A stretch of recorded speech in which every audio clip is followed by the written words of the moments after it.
Bonjour, bienvenue sur Tao. Alors aujourd'hui, une petite vidéo sur l'utilisation du tangon. Euh, j'ai fait cette vidéo en venant de Guadeloupe, parce que je viens d'arriver à New York. C'est pour ça que vous n'avez pas eu de vidéo pendant un petit moment. Alors donc j'en ai profité pour filmer quelques images du voilier en navigation. Alors c'est quoi l'avantage d'utiliser un tangon? Donc je passe sur l'ordinateur et là je vous ai fait deux petits dessins. Le dessin du bas, c'est un phoque qui serait tangonné, donc vous voyez qui est très ouvert et qui forme un angle droit avec le déplacement du bateau. Et en haut, un phoque qui n'est pas tangonné et donc qui est ramené, qui est bordé beaucoup plus vers l'arrière. Donc quand vous n'utilisez pas de tangon, vous retrouvez souvent dans cette situation-là, puisque en fait, si vous choquez votre écoute, malgré que vous avanciez le point de tir, à un moment, vous êtes vite limité par la longueur du rail de phoque, et vous allez avoir la chute de votre phoque qui va déventer. Donc, sans tangon, il n'y a pas trop de solutions. Soit votre voile est trop bordé pour que la chute du haut de votre phoque ne dévente pas, soit votre phoque il est bien débordé et donc à peu près vers le bas, il est à peu près correctement réglé, mais le haut dévente complètement. Et en plus, comme le point de tir dans cette position, vous voyez, il va être euh, extrêmement ramené vers le bateau. Là, si on dessinait l'écoute, elle serait comme ça. Ça fait que votre phoque, en fait, je ne l'ai peut-être pas tout à fait bien dessiné, il ferait une espèce de poche qui aurait cette forme. Donc ça serait assez moche, quoi. Voilà. Et surtout pas très efficace. Si vous mettez un tangon, le tangon est quasiment à peu près, pas tout à fait à 90 degrés dans le sens du déplacement. Là, il est optimal, la forme est correcte. Donc, grâce au tangon, en réglant la bonne hauteur du tangon, vous pouvez tendre comme vous le souhaitez la chute, sans pour autant border plus votre phoque. Donc le tangon vous permet d'avoir un réglage porté-choqué qui est correct et d'avoir un réglage de la chute qui est correct aussi, puisque vous pouvez descendre ou monter le point de tir de votre phoque. Vous voyez que l'autre avantage aussi, ici j'ai dessiné PV, c'est-à-dire la force propulsive, oui, c'est FV que j'aurais dû dessiner, FV, la force propulsive. Vous voyez que ici, dans le cas où le tangon ou dans le cas où le phoque est tangonné, la force propulsive est parfaitement vers l'avant. Dans le cas ici où le phoque n'est pas tangonné, la force propulsive est vers le côté. Ceci présente plusieurs inconvénients. Premièrement, dans le petit dessin du haut, la force propulsive étant vers le côté, elle va faire beaucoup plus gîter le bateau que dans ce cas-là. Qui dit gîter le bateau, dit créer de l'instabilité de route. Et en plus, elle est moins efficace, puisqu'elle n'est pas dans le sens de déplacement. Ici, elle est quasiment à 100% efficace, puisqu'elle est dans le sens de déplacement du bateau. Ici, elle va être en laminaire, sauf vent arrière, où à peu près personne n'est en laminaire, sauf un spin normalement. Mais ici, c'est certain, elle ne peut pas être en laminaire, même si vous êtes grand largue, parce que de toute façon, elle est trop bordée. Troisième inconvénient, quand un phoque est trop bordé comme ça, il a tendance à déverser dans la grand voile. Donc du coup, vous êtes obligé de beaucoup plus border la grand voile. Ici, le phoque ne déverse pas dans la grand voile, du coup vous pouvez ouvrir beaucoup mieux la grand voile. Là aussi, une grand voile qui est bien choquée, c'est un bateau qui n'a pas tendance à partir au lof et dont la poussée vélique est très efficace. Donc, tangonner votre bateau va vous procurer une meilleure stabilité de route et une vitesse plus importante.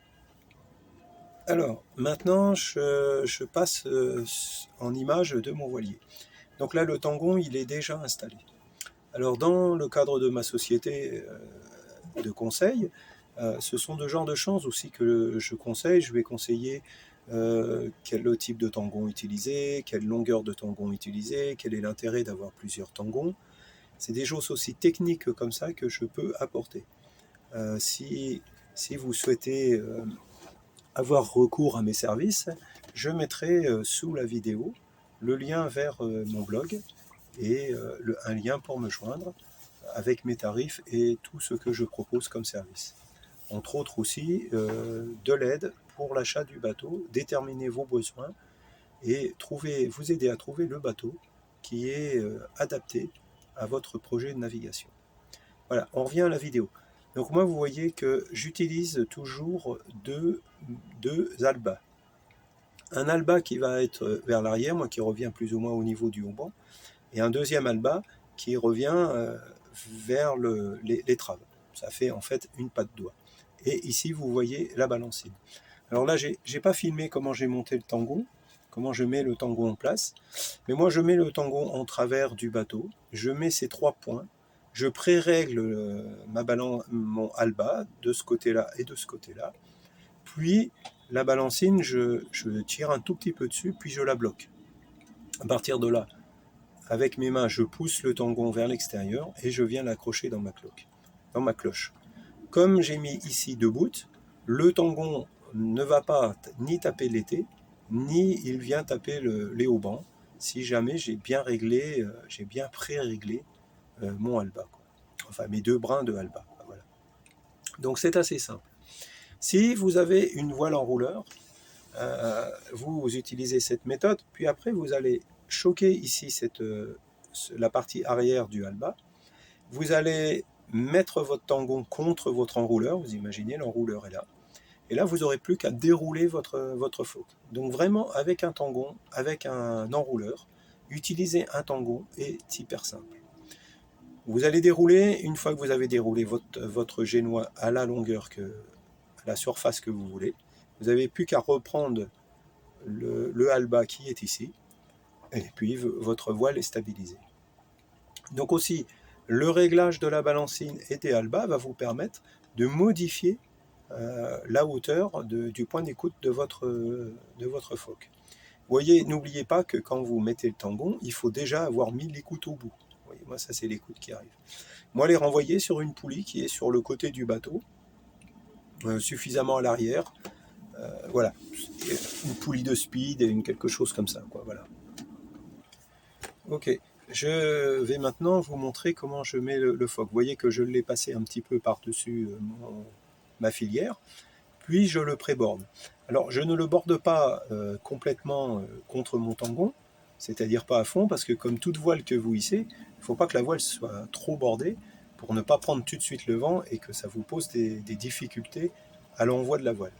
Mais je le préborde un petit peu pour juste éviter qu'il façaille de trop. Là, je vais aller mettre la drisse.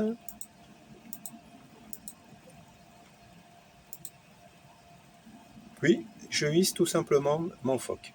Alors, vous voyez au début, là, moi je suis vent arrière avec les voiles en ciseaux.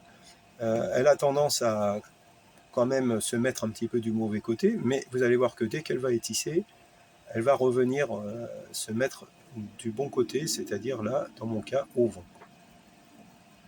Voilà. J'étarque un petit peu ma voile.